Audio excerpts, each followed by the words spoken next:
सास के बेमतलब ताने। अरे सास हो और ताने ना दे, ऐसा कहाँ हो सकता है। लेकिन क्या हो जब सास जरूरत से ज्यादा ही ताने देने लगे तो। सुन बहू, आज घर में कुछ खास मेहमान आने वाले हैं, तो लंच पर ये सब बना देना। ये पकड़ लिस्ट, और कुछ भी कम ज्यादा नहीं होना चाहिए। वैसे तेरे बारे में जानती हूँ मैं, मेरे टाइम पर तो हमें बताने वाला भी कोई नहीं था। माँ जी कितने लोग आ रहे हैं ये तो लिखा नहीं है। खाना बच जाए तो दिक्कत, कम पड़ जाए तब तो दिक्कत ही दिक्कत है ना। क्यों? अरे सवाल पर सवाल ही करती रहती है, ये ठीक नहीं है। मेरे टाइम पे तो मजाल है कि हमारे मुंह से चू भी निकले। वो क्या है ना माँ जी, मैं खाना उसी हिसाब से बनाने का सोच रही हूँ। कहीं खाना कम ज्यादा बन गया तो आप तो मुझे पाताल में ही डाल देंगे ना। मेरे टाइम पे तो हम इतना बोलना क्या सोच भी नहीं सकते थे कि सास को कैसे ताने दे। अरे अरे रे माँ जी, कहाँ ताने दे रही हूँ। पर माँ जी इतना सारा खाना मैं अकेले कैसे बनाऊंगी। कोई हेल्प, कोई हेल्प। कितनी बड़ी बात बोल गई बहू। कोई हेल्प ना जी ना, वो भी सास। सास तो सिर्फ ताने देती हैं, ताने। हेल्प? हमारे टाइम में सास को ये शब्द बोल दो तो भूचाल आ जाता था। बाकी मैं तो अपने सास की लाडली बन गई थी, पर तू तो बहू की बहू ही रहेगी। क्यों नहीं बना पाएगी? अरे अभी तो बनाना शुरू किया नहीं और पहले ही सोच लिया नहीं बना पाऊंगी। आजकल की तुम जैसी बहुओं के ये बहाने होते हैं कि कैसे नहीं बन पाएगा। अरे मैंने भी अपने टाइम पे बनाया था, अरे बल्कि इससे भी ज्यादा खाना बनाया था, तो तुझसे क्यों नहीं होगा? हैं? सब होगा जा। माँ जी मैं बना तो लूंगी, मैं बस इतना बोल रही हूँ कि अगर आप थोड़ी मेरी मदद कर देती तो। अरे अरे अरे, शर्म नहीं आती तुम्हें अपनी सास से मदद मांगते हुए? हमने अपने टाइम पर कभी अपनी सास से ऐसा नहीं बोला। सच में आजकल की लड़कियां तो बहुत ही छुई मुई सी होती हैं। जरा सा काम देखा नहीं कि बस पहले मदद मांगने दौड़ने लगती है। अरे अब ये सब बहाने नहीं चलेंगे। हाँ, जा जाकर खाना बना। हमारे टाइम पर हम ये करते थे, हमारे टाइम पर हम वो करते थे। हाय रे ताने। फिर शाम को। अरे बहू कहाँ चले गए? मुझे ये सामान पकड़ा जरा। हमारे टाइम पर मजाल है कि हम सास के साथ खड़े ना हो। हाय रे क्या करूं, बस कोमल तैयार हो जा ताने खाने के लिए। काश इस औरत के समय में मैं होती तो देखती ये क्या क्या करती थी अपने टाइम पर। माँ जी यही हूँ, बस चिंटू को पढ़ाना था। अरे हमने भी बच्चे पढ़ाए हैं हमारे टाइम पर, चिंटू को बाद में पढ़ाना। जा पहले वो कर जो कहा है। बहू बेचारी क्या करती, बच्चे को छोड़कर लग जाती है सास के साथ। हमारे टाइम पर ना। फिर तो सास बोली जा रही थी और बहू सुनी जा रही थी। अगले रोज। क्या हो गया चिंटू, क्यों रो रहा है? माँ कल कितना कहा था आपसे कि पढ़ा दो, लेकिन आपको तो मेरी पढ़ाई की कोई वैल्यू ही नहीं है। देखिए कितने कम नंबर आए। अरे कोई बात नहीं बेटा, फेल तो नहीं है ना। वाह बहू वाह, मेरे टाइम पर तो हमारे बच्चे के कम नंबर फेल ही कहलाते थे। ना पढ़ाती हो ना घर का काम करती हो। हमारे टाइम पर तो। सास की इस बात पर इस बार बहू का पारा हाई हो जाता है। वो सोच लेती है कि अब तो वो पति से बात करके ही रहेगी। अगले दिन। माँ जी सारी सफाई हो गई, मेरी कमर टूट रही है, मैं जरा सोने जा रही हूँ। सोना? अरे हमारे टाइम पर तो हम ये जानते भी नहीं थे कि आराम क्या होता है। पागल हो गई है क्या? रुक अभी। देख उस कोने में देख, मुझे कितनी धूल दिख रही है। और बिस्तर के नीचे तो देख कितना काला पड़ा है। और पर्दों के पीछे खिड़की पर देख जाले लगे हुए हैं, वो कौन साफ करेगा? ऐसी सफाई होती है क्या? जा फिर से कर। मैं तो घर में एक दिन का गंदगी नहीं आने देती थी, लेकिन जब से तू आई है घर की हालत ही खस्ता कर दी है। अरे माँ तो तू कहाँ गई? तू भी तो यही है। वैसे माँ मैंने कभी तुझे सफाई करते नहीं देखा। जब से ये आई है न जाने आप में कौन सा सफाई का कीड़ा चला गया है। हाय रे, हमारे टाइम पर तो पति कभी बीवी की तरफ से बोल दे तो समझो घर का बंटवारा, और यह घर तो मेरे ही नाम से है। तो बेटा निकल ले बीवी को लेकर। हमारे टाइम पर तो। अरे कैसी बात कर रही हो माँ, मैं तो बस मजाक कर रहा था। इतनी कम सैलरी में मैं कहाँ अलग रह सकता हूँ। माँ जी प्लीज़, मैंने अभी पूरा घर साफ किया है और इन जालों को झाड़ूंगी तो फिर से पूरी गंदगी हो जाएगी, फिर से सारे घर के झाड़ू। ना माँ जी ना। हमारे टाइम पर तो मैं दिन में 10 बार झाड़ू लगाती थी, हमने नहीं किया है क्या? मायके से कोई तो संस्कार लेकर आई होगी ना तू बहू, क्या कुछ भी नहीं। तभी पति आ जाता है। बहू पति की तरफ देखती है कि शायद वो उसे उसकी माँ के प्रकोप से बचा सके, लेकिन नहीं, उल्टा उस दिन की माँ की डांट की बात से तो पति के तेवर ही बदल जाते हैं। देखो माँ जो करती है करती रहो, माँ बड़ी है, जो कहती है सही तो कहती है। बस पति का ये कहना और बहू का पारा 7वें आसमान में। एक इनके भरोसे मैं सब सह रही थी, लेकिन आज तो इन्होंने मेरा ही साथ छोड़ दिया माँ के लिए। अब तो इन लोगों को सबक सिखाना ही होगा। फिर एक दिन, बहू ये कौन है और तुम्हारे साथ क्या कर रहा है? और ये हाथ, अरे हाथ छोड़ मेरी बहू का, कौन हो तुम? माँ जी वो कोई नहीं माँ जी, माफ कर दीजिए। बहू घबराने का नाटक करती है। अरे क्यों डर रही हो तुम? मैं हूं ना तुम्हारे साथ। आंटी जी, मैं इसका बॉयफ्रेंड हूँ और मैं इससे मिलना आया हूँ। कोई समस्या? बोलिए। बोलेंगी क्या? यही कि इनके टाइम पर तो इन्होंने न जाने कितने ही बॉयफ्रेंड बना बना कर छोड़ दिए हैं। क्यों माँ जी, यही कहने जा रही थी ना आप? अब क्या था, सास की बोलती बन। कैसे कहे कि उनके टाइम पर। बहू ये सब ठीक नहीं है। मेरे टाइम पर। हाँ हाँ आंटी जी, क्या आपके टाइम पर क्या? जरा हमें भी बताइए ना। अरे हमारे टाइम पर बॉयफ्रेंड कुछ नहीं होता था। सास की आंखों की शर्म होती थी। अरे पति के अलावा किसी और से बात भी नहीं करते थे हम लोग। ये क्या चल रहा है बहू? चल क्या रहा है आंटी? ये तो परेशान है आपके घर में आकर। आप हर बात पर इसे सुनाती रहती है, ताने माने। अब इससे बर्दाश्त नहीं होते तो मैंने सोचा क्यों ना मैं इसे अपने ही घर ले जाऊं, कम से कम आराम से तो रहेगी। वाह रे, हमारे वक्त में तो ऐसा नहीं होता था कि सास के ताने बर्दाश्त नहीं तो किसी और के साथ चली जाओ। अब नहीं होता तो नहीं होता माँ जी। मैं भी तो कल को अपनी बहू को कुछ अपने वक्त की सुनाऊंगी ना कि सास के ताने समझ में नहीं आ रहे थे अपने वक्त में, तो मैं अपने बॉयफ्रेंड के साथ चली गई। वाह, फिर तुम्हारी बहू को समझ में आएगा कि तुम कितनी मॉडर्न थी अपने वक्त में। अरे चुप, बिल्कुल चुप। क्या बकवास कर रहे हो तुम दोनों? तो क्या करे, पति को तो अपने घर की लालच दे रखी है, वो तो मेरे लिए बोलते नहीं, तो किसी के पास तो मैं रहूं ना शांति से। तभी पति आ जाता है। नहीं, दूसरा घर तो मैं ले सकता हूँ, लेकिन दूसरी बीवी नहीं। माँ वो कितने ताने सहेगी? मुझे मेरी गलती का एहसास हो गया है। चलो हम कहीं और रहेंगे। अरे नहीं, हमारे जमाने में। फिर माँ जी? मतलब मैं कैसे रहूंगी तुम लोगों के बिना? बहू मुझे माफ कर दे। ओके, कर दिया माफ। अच्छा ये तो बताओ कि ये लड़का कौन है? मैं इसकी मौसी का बेटा हूँ, मिलने आया था। अच्छा दीदी, बाय। समधी की शादी। इस कहानी की हीरोइन गंगा है, जो अपनी समधन की मौत के बाद अपने समधी के अकेलेपन को समझते हुए समधी की दूसरी शादी करवाती है, लेकिन उसकी बहू इस बात से बिल्कुल खुश नहीं होती। मुझे लगता है आपको शादी कर ही लेनी चाहिए। आपकी इस उम्र में ख्याल रखने वाला भी तो कोई होना चाहिए ना। वैसे भी आपकी इकलौती बेटी थी, वो भी हम ले गए। अरे इस उम्र में शादी, लोग क्या सोचेंगे और कैसे कैसी बातें बनाएंगे कि जिस उम्र में इसे अपने पोते पोते को गोद में खिलाना चाहिए, उस उम्र में ये शादी कर रहा है। ऊपर से नव्या क्या सोचेगी मेरे बारे में कि माँ को गए हुए 1 साल भी नहीं हुआ और पापा ने दूसरी शादी कर ली।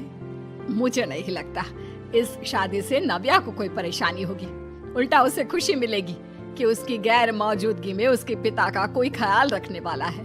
क्यों नव्या, सच कहा ना? हाँ मम्मी जी, आप सही बोल रही हैं। ये बोलकर वो अंदर चली जाती है। लीजिए, अब तो आपकी बेटी ने भी हाँ बोल दिया। रही लोगों की बात, तो लोग तो कभी किसी की खुशी देखकर खुश हो ही नहीं सकते।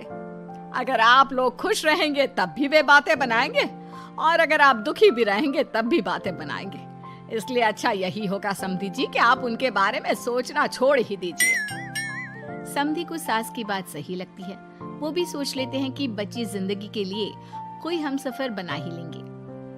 आप ठीक बोल रही हैं। जब मेरी प्यारी बिटिया नव्या और उसके ससुराल वालों को मेरी इस उम्र में दूसरी शादी से कोई दिक्कत नहीं, तो परेशानी कुछ है ही नहीं। ऐसे ही सास समधी की दूसरी शादी करवाती है और फिर समधी के घर आ जाती है बहू की नई माँ। कुछ दिनों के बाद बहू अपने मायके अपने पापा और नई माँ से मिलने आती है।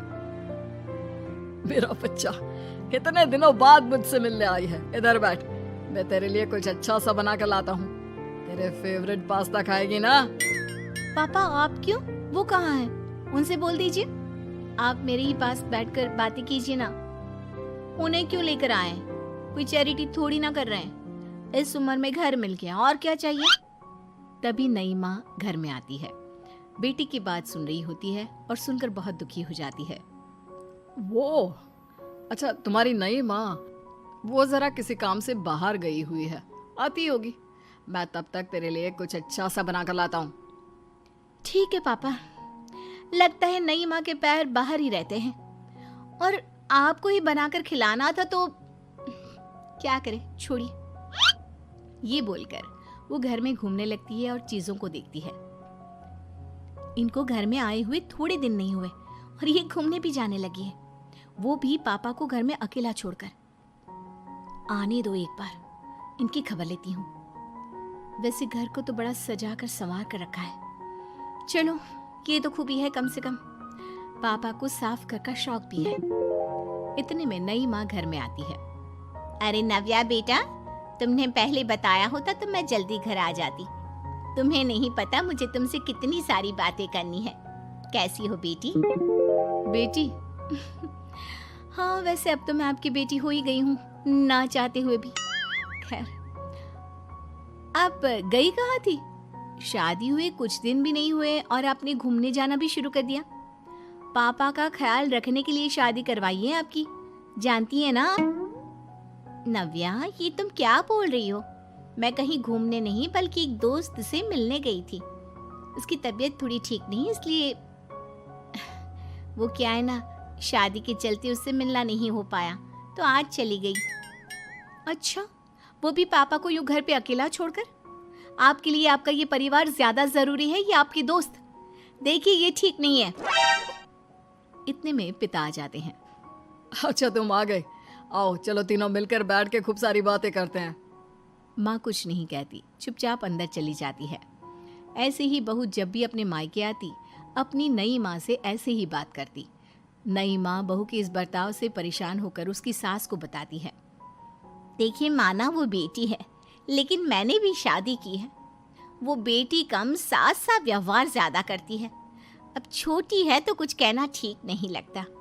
बाकी शादी का रिश्ता लेकर तो आप आई थी, इसलिए आपको बता रही हूँ। मैं शादी करके बहुत पछता रही हूँ। अरे परेशान ना हो, मैं बहू से बात करती हूँ। तभी थोड़ी ही देर में बहू ससुराल आ जाती है। बहू कहाँ थी अब तक? तुम्हें पता है क्या टाइम हो रहा है? अब माँ जी, मैं अपनी एक सहेली से मिलने गई थी, और माँ जी अभी तो 7 बज रहे हैं। अरे इतना लेट कोई घर आने का टाइम है? आज के बाद 6 बजे के बाद तुम घर आई तो तुम्हें घर में एंट्री नहीं मिलेगी। सास बहू के साथ बिल्कुल वैसा ही व्यवहार करती है जैसा वो अपनी नई माँ के साथ कर रही होती है।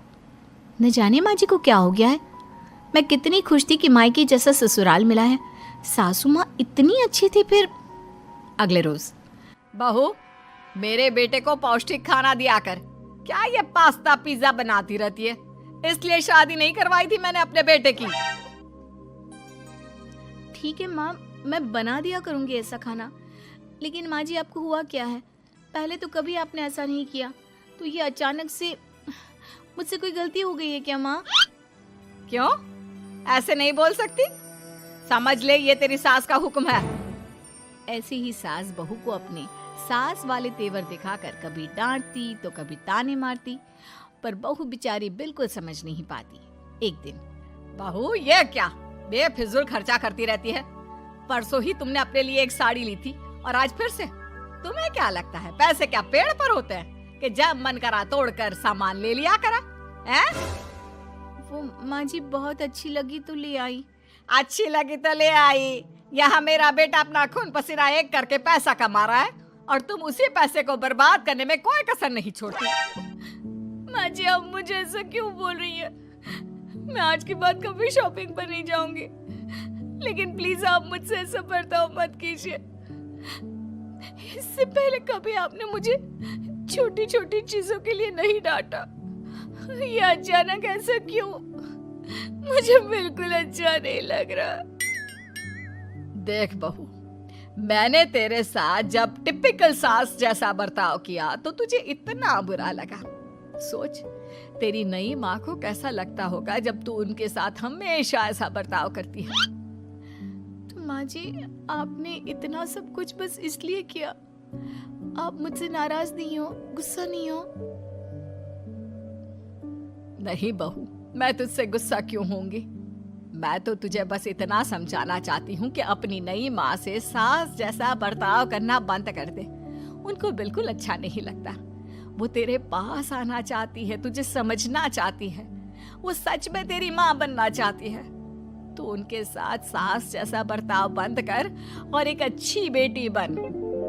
अब बहू को सास की बात समझ में आती है और वो बहू जैसा बर्ताव करती है। लुटेरी बीवी। नीता का परिवार उसकी शादी कराना चाहता है, पर नीता को अपने बॉयफ्रेंड से ही शादी करनी होती है, जिसके लिए परिवार तैयार नहीं होता।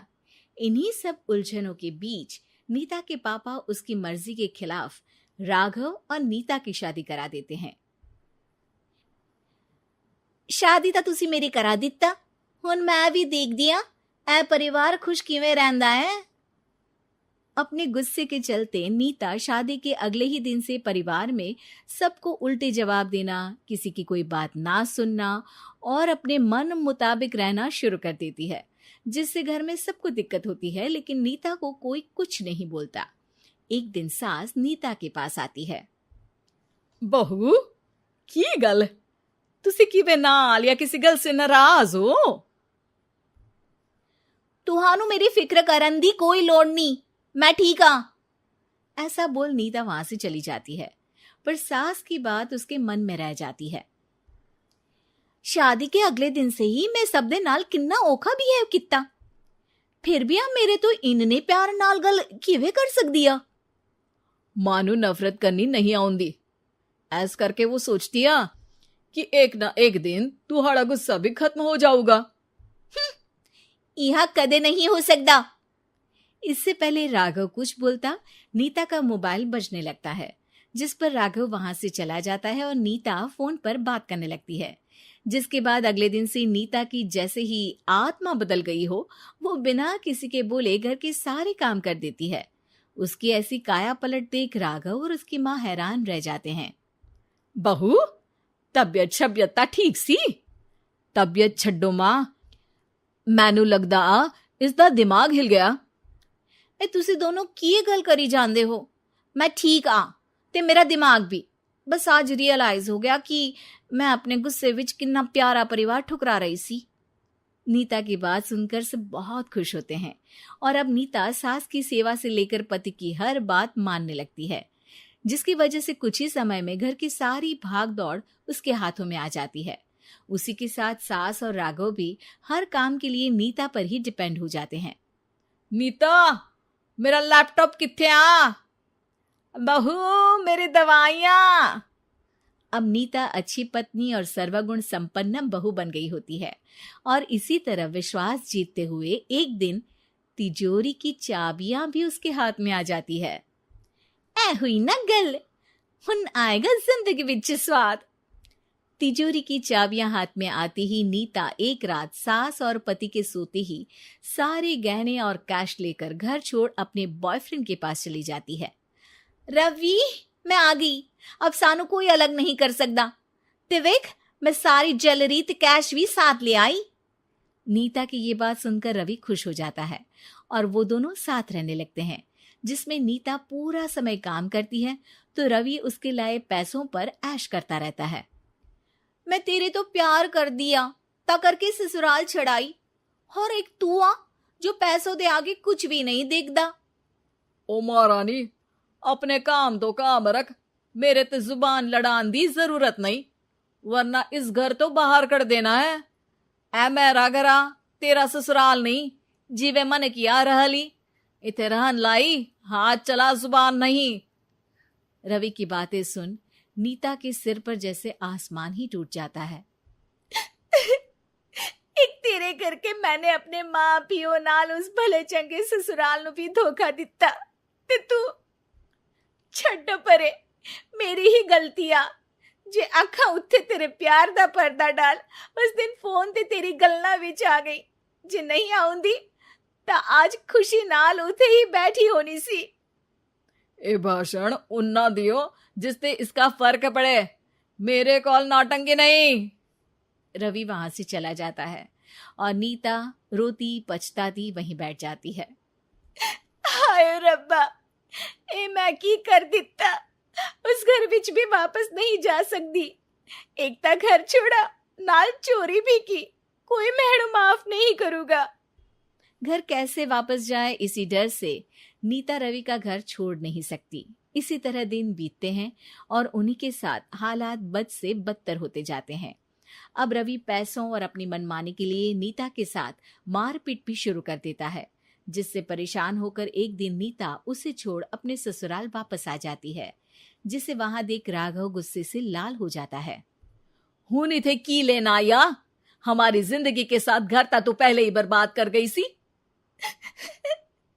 जान दिया, मेरी गलती माफी लायक नहीं, मैं कमली सी उस ढोंगी नु सच्चा प्यार दे इस सच्चे प्यार नु बोझ समझती बैठी, मैनू माफ कर दो। जे मेरी नूरानी समझ गई आ कि उस तो गलती हुई आ, फिर किस बात का रुसना मनाना।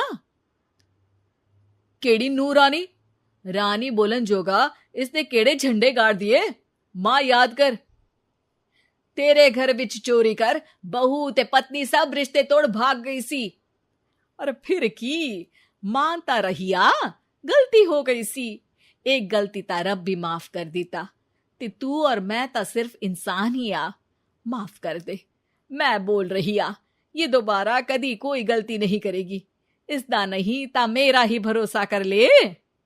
ठीक आ, जिवे तुहानू ठीक लगे, पर इसे बोल दे मेरे कोलो कोई उम्मीद ना रखे। तुसी जीवे कहोगे। अब सास हर रोज राघव को मनाने की कोई ना कोई नई तिकड़म बताकर नीता को उसके पास भेजती रहती है, जिससे कुछ समय बाद नीता का पछतावा और कोशिशें देखकर राघव भी उसे माफ कर देता है।